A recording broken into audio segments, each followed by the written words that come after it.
Okay, hello, my name is Ryan. So today I'm going to present our paper entitled Adaptive Gamifications, User Player Type and Games Element Mapping. So the content of these presentations will be divided into 5 sections. The first section is the introductions. The second section is the respondent, who are our respondent in this research. And then the third part is our methodology. Then the fourth part is our result and discussions, and finally our conclusions. Okay, so let's talk about the introductions. What is gamification actually? Gamification is commonly defined as the use of game design element in non-games context. So, what is non-game context? Okay, for instance, let's say you want to learn a language. Okay, so if you want to learn a language, that is a non-game context example. So how do you want to motivate and engage your user so that they will be interested to learn new language? So you embed the element of game design such as point, badge, challenges, and then you have leaderboard. So this will encourage their motivations and engagements towards your applications. There are two main issues. Issue number one, most of the gamification applications available in the market are being developed with fixed games elements, such as point, badges, and leaderboard, without considering the adaptive approach. So, based on previous study, different users have different games element preference. So, we cannot develop an application which have fixed games element. Okay, second issue, whereby the developer include multiple gamification features to accommodate all the player types. So what will happen if we consider all the player types? The interface will be overburdened and messy. A recent trend in gamification research is moving towards an adaptive approach. The adaptive system can be either towards games features or the content to suit individual needs. For this research, we will propose an approach to adaptively map Hexat gamification user types with suitable games elements. So, meaning that each individual user will have a unique set of games element preference. Who is our respondent? So these are our respondent for this research, which consists of 915 undergraduate who are studying at UMS or University Malaysia Sabah. So out of 915 undergraduate, it comprises of 259 male and 656 female. The age range is between 19 to 26 years old. Okay, so let's go to our methodology of studies. Step number one, we produce game element and user type. The games elements and user type matrix table is created based on the research conducted by Tondello in 2016. The game elements effect on Hexat user type is coded with a specific value according to the reported correlation value. So the table is being generated as what you can see here. We as a researcher, we group them into 4 categories: competence, relatedness, autonomy, and rewards. So this is based on self-determination theory, one of the theory on how you want to motivate user intrinsically. From their research, we only extracted 17 games elements. 5 elements for competence, 6 elements for relatedness, 3 elements for autonomy and rewards. Step number 2, data collection. We distribute the Hexat questionnaire through online using Google Forms. Step 3, data analysis. After the responses have been collected, the data were analyzed using 2 software, SPSS and SmartPLS, to identify, number 1, Hexat user type distributions, number 2, user type and games element matrix, number 3, user type matrix, and finally we want to find out the relationship between user type and games elements. How do we generate the games element preference for each individual user, since that we only collected the Hexat user type? We generate the matrix based on the method used by Lavu 2018 and using weighted mean formula. This is the example.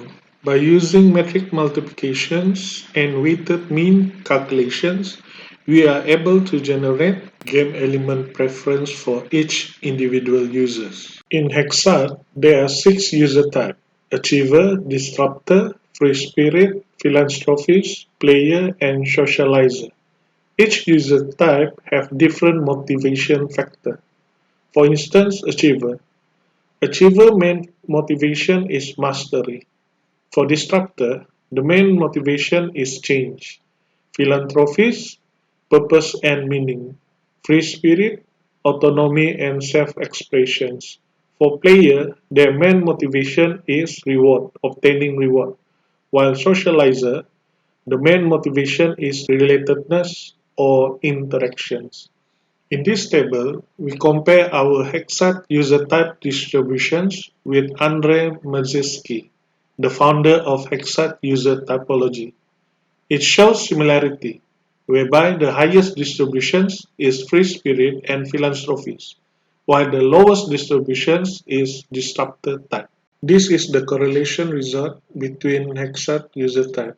If we compare to Tandelo correspondence and our respondent, it is quite similar, except that in our study shows only philanthropists and socializer have no correlation with disruptor, while in Tandelo's study, only free spirit have correlation with disruptor. One of the most popular motivation theory which often been used in gamified education is self-determination theory or SDT. The SDT focuses on intrinsic motivations to improve performance, increase sustainability, and encourage growth. SDT consists of three fundamental human needs: competence, autonomy, and relatedness. What is competence? Competence represents the feeling of being able to handle the task at hand successfully. What is autonomy? Autonomy means the more an individual can manage a situation, the greater the possibility that he will succeed. How about relatedness? Relatedness is the feeling of social connection with others. This is the result when we calculate the average for each games element. As we can see, competence, there are 5 games elements. The highest is learning game element and the lowest is challenges.